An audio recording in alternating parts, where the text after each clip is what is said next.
What's up and welcome to Capsule to Cone. Today we're going to check out the micro digital reverberator from Korneff Audio.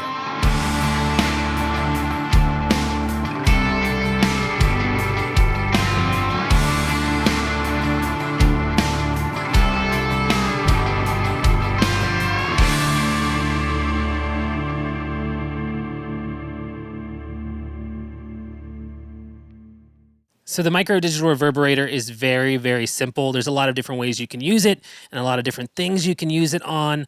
I still honestly haven't dived into everything it can do, but it's become my go-to for drums. So that's what we're going to talk about today.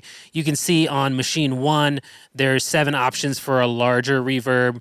There's reverse, 2 gates, and then 6 options that are smaller. You have a dry, wet, and pre-delay knob.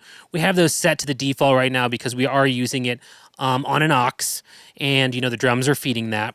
And then we have machine 2, which has a lot more options, tons and tons of presets. And as you go up, they get longer and more ambient, and there's actually some really ambient stuff that's up in here that's really cool on guitars. Definitely mess with some of that. But we're just going to go back to the factory default here and check out number 1, large, because I loved it for snare. For toms, it's great too. We also have it on some percussion that's in these drums. Let's check out the mixed drums right here in this final chorus.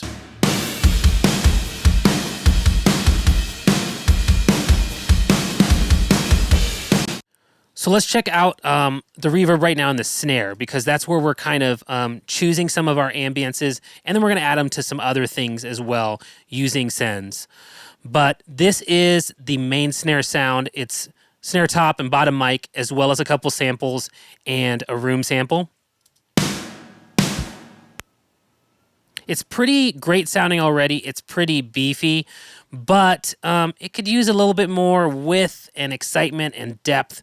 So let's pop on this main verb, which you see here, which is machine 1. It's huge, it's explosive. The one thing I did add right after it on the aux is this EQ, just to cut out a little bit of woofiness. The snare was pretty big and punchy, and I feel like it was making the reverb get a little bit too excited in that area.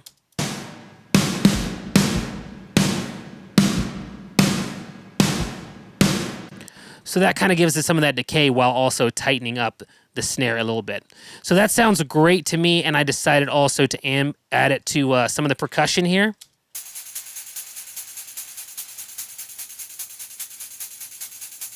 You can hear how much life that adds to the percussion. Without it, it's pretty fake sounding. And then we turn on those reverbs. And it's kind of putting it in the same space as the rest of the drums. Again, let's hear that section all mixed.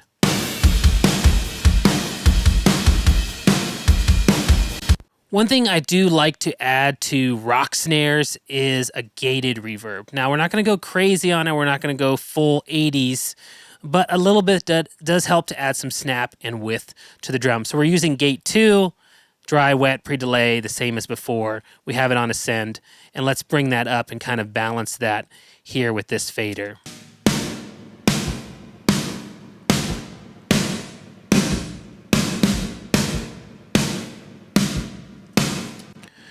And now we can combine all of those snare sounds and check it out.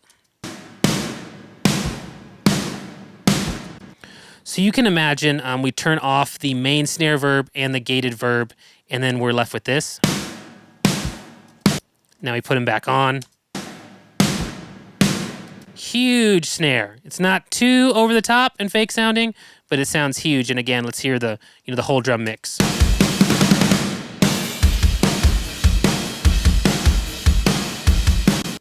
So the last thing we're going to add reverb to is the toms. Now we've actually taken the snare verb sound, taken that aux, and sent some of the toms to it, and it's already sounding great. So let's hear that now.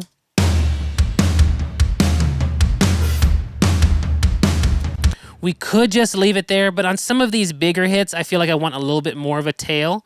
So I'm going to add in this long 2.5 second verb on machine 2. And now we have it just tucked in there. It's a little bit quieter than the other reverb, but it is going to add some length. So we can even solo these toms and hear this little hit here. Now if we were to turn off that extra reverb, it's fine. It just kind of doesn't sound as epic. So that's something I like to do. So we have 3 instances of Micro Digital Reverberator on these drums, and I think it's sounding pretty cool. Let's play this chorus and bring in some of the instruments, and you can kind of hear how it all sits in the mix.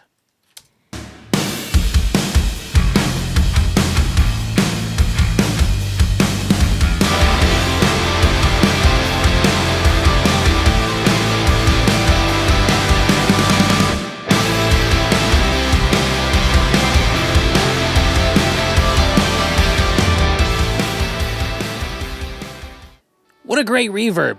It's low cost, it's not CPU intensive, and it makes your drums sound huge. Of course, it's great on a bunch of other sources. I just wanted to quickly show you how I like to use it. Just opening it up, sending some drums to it, and making them sound great.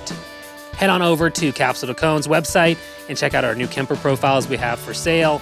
Check out more videos, like, subscribe, all the usual YouTube stuff. We really appreciate you watching, and we hope to see you again soon.